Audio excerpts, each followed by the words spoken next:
Assalamualaikum dan salam sejahtera. Nama saya Salihah Aidin, Pegawai Farmasi Kementerian Kesihatan Malaysia.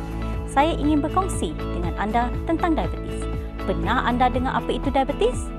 Diabetes merupakan penyakit yang berlaku apabila paras gula dalam darah adalah tinggi secara berterusan.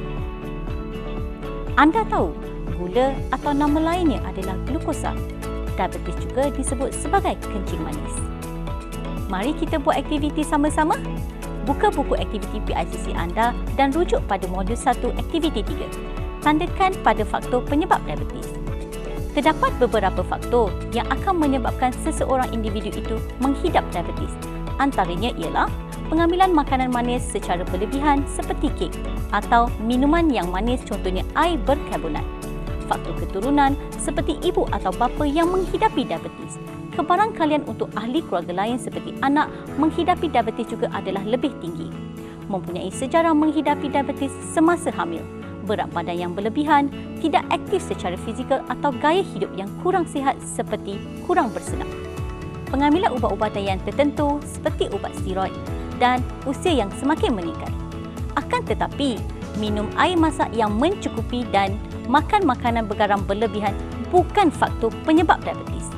Bagaimana diabetes boleh berlaku? Diabetes berlaku apabila pankreas seseorang itu tidak berfungsi atau tidak menghasilkan insulin yang mencukupi. Dan sel badan tidak dapat menggunakan insulin dengan berkesan. Maka, sel badan tidak dapat menyerap gula dalam darah. Jadi, paras gula di dalam darah akan menjadi tinggi. Untuk memahami bagaimana fungsi dan cara tindakan insulin, jom kita tonton video ini. Tahukah anda, selepas makanan dimakan, makanan tersebut akan dicerna dan ditukarkan kepada glukosa. Glukosa akan dibawa melalui salur darah ke organ-organ badan seperti hati, otak dan paru-paru. Kemudian, glukosa diserap ke dalam sel-sel pada organ dan digunakan untuk membekalkan tenaga kepada sel yang berfungsi sepenuhnya. Insulin adalah hormon di dalam badan yang berfungsi bagi membantu penyerapan glukosa dari darah ke dalam sel. Insulin dihasilkan oleh organ yang dipanggil pankreas. Secara analoginya, bayangkan pankreas ini ialah kilang yang menghasilkan sejenis kunci iaitu insulin. Insulin dibawa ke sel badan melalui salur darah. Manakala, sel badan adalah sel yang berkunci dan hanya boleh dibuka dengan insulin. Hanya sel yang dibuka boleh menerima glukosa.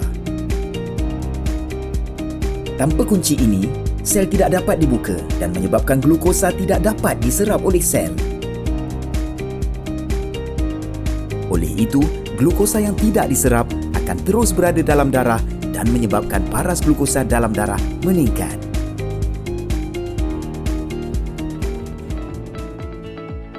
Daripada video tadi, kita faham apabila gula tidak dapat diserap ke dalam badan, paras gula dalam darah akan meningkat dan boleh menyebabkan berlakunya penyakit diabetes.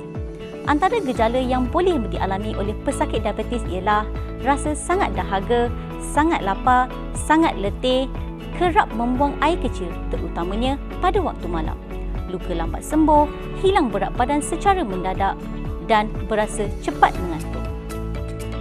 Bagaimana nak tahu diabetes anda terkawal ataupun tidak? Kita perlu memeriksa paras gula dalam darah. Setiap bacaan akan menunjukkan paras gula dalam darah ketika itu.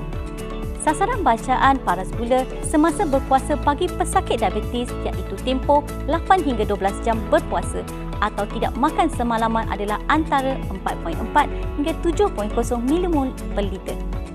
Manakala, sasaran bacaan paras gula yang diambil secara rawak bagi pesakit diabetes contohnya diambil 2 jam selepas makan adalah antara 4.4 hingga 8.5 milimol per liter.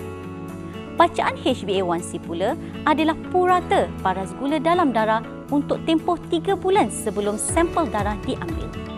Sasaran bacaan HbA1c bagi pesakit diabetes ialah kurang dari 7%. Pemantauan kendiri paras gula adalah digalakkan untuk pesakit diabetes yang menggunakan rawatan insulin. Namun, pesakit diabetes yang menggunakan ubat oral juga boleh menjalankan pemantauan paras gula secara berkala. Secara ideal, pemantauan kendiri paras gula perlu dilakukan setiap hari.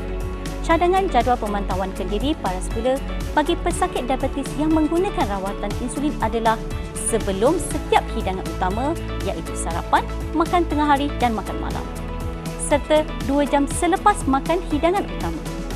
Untuk maklumat lanjut berkenaan pemantauan kendiri paras gula, dapatkan nasihat daripada doktor atau ahli farmasi. Sudahkah anda mengambil bacaan gula pada hari ini? Sekiranya bacaan anda berada dalam julat paras gula yang disasarkan, tahniah. Apabila penyakit diabetes terkawal, iaitu gula dalam darah berada di paras yang disasarkan untuk jangka masa yang panjang, bacaan HbA1c akan kurang daripada 7%. Ini seterusnya dapat mengurangkan kemungkinan berlakunya komplikasi diabetes dan meningkatkan kualiti hidup pesakit. Antara contoh komplikasi diabetes adalah seperti serangan jantung, kegagalan fusi buah pinggang dan kerosakan pada mata. Tahniah dan syabas kerana anda telah berjaya menyelesaikan modul ini. Penyertaan anda dalam sesi ini hanya akan dikira setelah anda menjawab dan menghantar jawapan next. Terima kasih kerana meluangkan masa bersama-sama saya sepanjang sesi ini. Kurangkan manis dalam minuman, tambahkan manis dalam senyuman.